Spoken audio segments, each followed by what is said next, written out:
So let's say, for example, if somebody really wants to be successful and that person is able to identify the fear, okay, and I want to be able to get past my fear.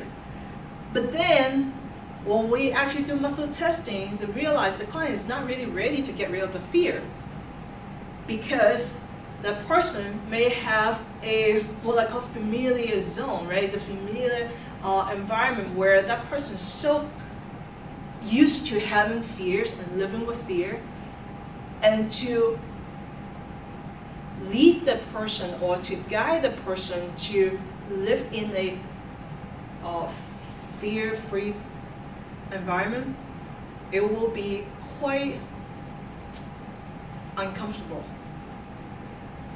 It's almost like you're having a long, good friend, even though you know the friend is just like, it's just the worst friend that you can have, always cause you trouble, always call you when he or she is having problems. You living with this friend and have a friendship like forever.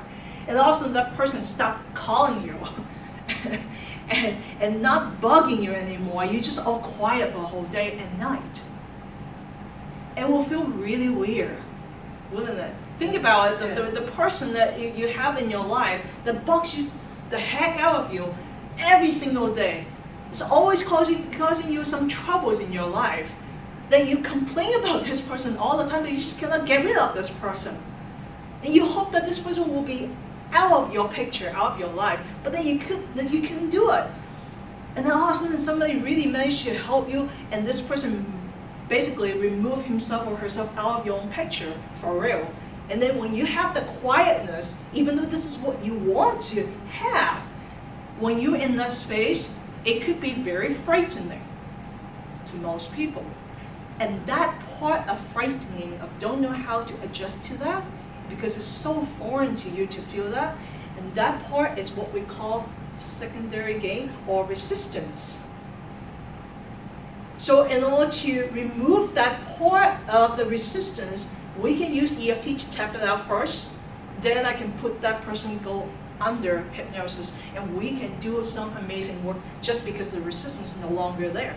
So when we want to help that individual, if I say, okay, my client is ready now, she is really ready for her to see the change and really able to get rid of the fear, to really have a good, peaceful life without anybody who's bugging me, or the spouse who's happened to be very abusive, and then you left that relationship, very dysfunctional relationship, and you're no longer being a victim in a relationship. Sometimes people have a trouble to get out of the victimized mentality because that is something that she's so familiar with, and all of a sudden nobody is really abusing her or talking smack about her or even physically abusing that person will feel very lonely.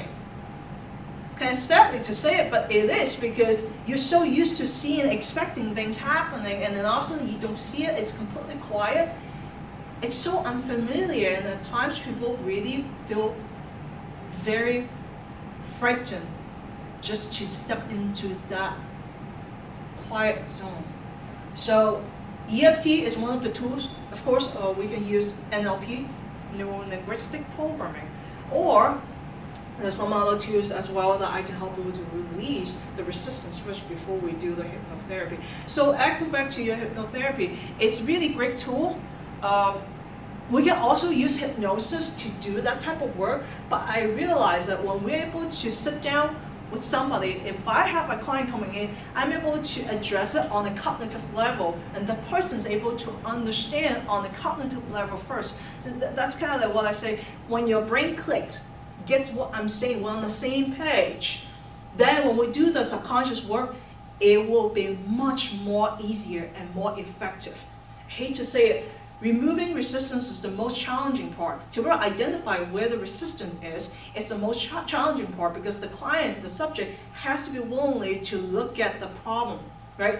Willing to look at your own fear or your own darkness, being vulnerable to be able to look at that part that is very uncomfortable or even painful.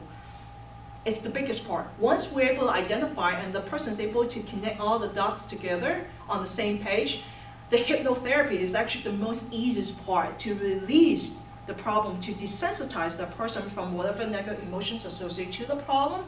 Then we can provide what we call positive suggestions in the hypnotherapy process.